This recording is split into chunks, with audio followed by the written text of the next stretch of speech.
Hello friends, నేను మీ బాంబే భారతక్కను. శనగపిండి వాడకుండా చేసుకునే చెక్లీ ఎలా తయారు చేద్దామో చూద్దాం రండి.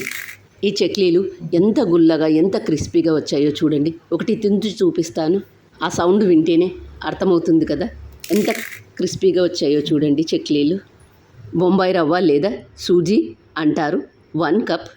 ఏ కప్పుతో అయితే రవ్వ తీసుకున్నామో అదే కప్పుతో 1/2 కప్ పప్పులు తీసుకోండి. బియ్యపిండి 2 కప్పులు, వాము 1 టేబుల్ స్పూన్, ఉప్పు 1 టేబుల్ స్పూన్, కారం 2 టేబుల్ స్పూన్స్, పసుపు 1/2 టేబుల్ స్పూన్. ఒక మిక్సీ జార్ తీసుకొని ఇందులో 1/2 కప్పు పప్పులు వేసుకొని మెత్తగా మిక్సీ చేసుకోండి. గ్యాస్ ఆన్ చేసుకొని ఒక బండి పెట్టుకొని అందులో ఏ కప్పుతో అయితే రవ్వ తీసుకున్నామో అదే కప్పుతో 3 కప్పుల నీళ్ళు తీసుకోండి. నీళ్ళు బాగా మరుగుతున్నప్పుడు అందులో 1 టేబుల్ స్పూన్ వాము, కారం, పసుపు, ఉప్పు వీటన్నింటిని ఒకసారి బాగా కలుపుకొని అందులో 1 టేబుల్ స్పూన్ ఆయిల్ వేసుకోండి. ఆయిల్ వేసిన తర్వాత ఒకసారి అంతా బాగా కలుపుకొని 1 కప్పు బొంబాయి రవ్వ లేదా దీన్ని సూజీ అంటారు, దీన్ని వేసుకుంటూ బాగా కలుపుకోవాలి. అంతా ఒకే దగ్గర వేయవద్దు, గడ్డలుగా అవుతుంది. కాబట్టి వేసిన తర్వాత గరిటెతో అంత బాగా కలుపుకోండి.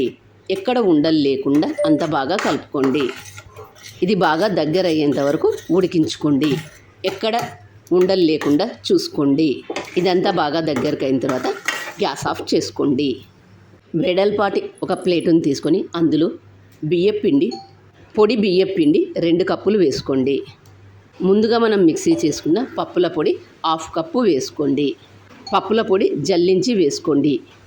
ఇదంతా ఒకసారి బాగా కలుపుకొని పొడి పదార్థాలన్నింటినీ ఒకసారి బాగా కలుపుకోండి. ఇలా కలుపుకున్న దాంట్లోకి 2 టేబుల్ స్పూన్ల ఆయిల్ వేడి చేసి వేసుకోండి. ఇలా వేసుకోవడం వల్ల చెక్లీలు చాలా గుల్లగా వస్తాయి. వేడి నూనె వేసిన తర్వాత పిండినంతా ఒకసారి బాగా కలుపుకోండి. ముందుగా మనం ఉడికించి పక్కన పెట్టుకున్న దాన్ని పూర్తిగా చల్లారిన తర్వాత మాత్రమే బియ్య పిండిలో వేసి కలుపుకోవాలి. రవ్వ పూర్తిగా చల్లారిన తర్వాత మాత్రమే బియ్య పిండిలో వేసి కలుపుకోవాలి. నీళ్లు ఏమాత్రం వేసుకోవద్దు. నీళ్లు అవసరమైతే చేతిని తడి చేసి మాత్రమే కలుపుకోవాలి.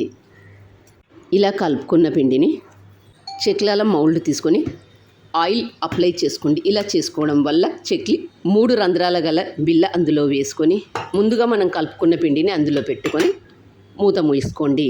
ఇప్పుడు ఒక పేపర్ మీద ఇలా మౌల్డ్ సహాయంతో ఇలా చేసుకోండి. పేపర్ మీద వేసుకున్నట్లయితే తీయడానికి ఈజీగా వస్తాయి. అలాగే మిగతా వాటన్నింటిని కూడా చేసుకోండి. అంచులను బాగా అతికించుకోండి, లేదంటే ఆయిల్లో వేసినప్పుడు విచ్చుకుంటాయి. వీడియోలో చూపిస్తున్నట్లు అంచులను బాగా అతికించుకోండి. ఆన్ చేసుకొని ఒక బాండీ పెట్టుకొని అందులో డీప్ ఫ్రైకి సరిపడినంత ఆయిల్ తీసుకోండి. ఆయిల్ బాగా వేడైన తర్వాత మంటను మీడియం హీటులో పెట్టుకొని ముందుగా మనం చేసుకున్న వాటిని ఒక్కొక్కటిగా వేసి కాల్చుకోండి.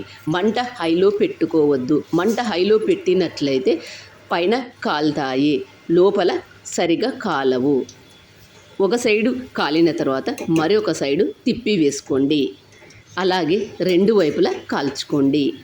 వీటిని ఒకసారి చేసి పెట్టుకుంటే 15 రోజులైనా నిల్వ ఉంటాయి. 2 వైపులా కాల్చుకున్న వాటిని ఒక ప్లేట్లోకి తీసుకోండి. అలాగే మిగతా వాటన్నింటిని కూడా వేసి కాల్చుకోండి. చూస్తేనే అర్థమవుతుంది కదా ఎంత బాగా వచ్చాయో ఇవి, ఎంత గుల్లగా ఎంత క్రిస్పీగా వచ్చాయో చూడండి. శనగపిండి వాడకుండా కూడా ఎంత క్రిస్పీగా ఎంత బాగా వచ్చాయో చూడండి. మరి మీరు కూడా ఈ చెక్లీలను తప్పక ట్రై చేయండి. మరి మీకు ఎలా వచ్చాయో నాకు కామెంట్ చేసి చెప్పండి. ఒకటి తెంచి చూపిస్తాను చూడండి ఎంత బాగా వచ్చాయో, ఎంత క్రిస్పీగా వచ్చాయో. మరొక కొత్త రెసిపీతో మీ ముందుకు వస్తాను. Thank you for watching.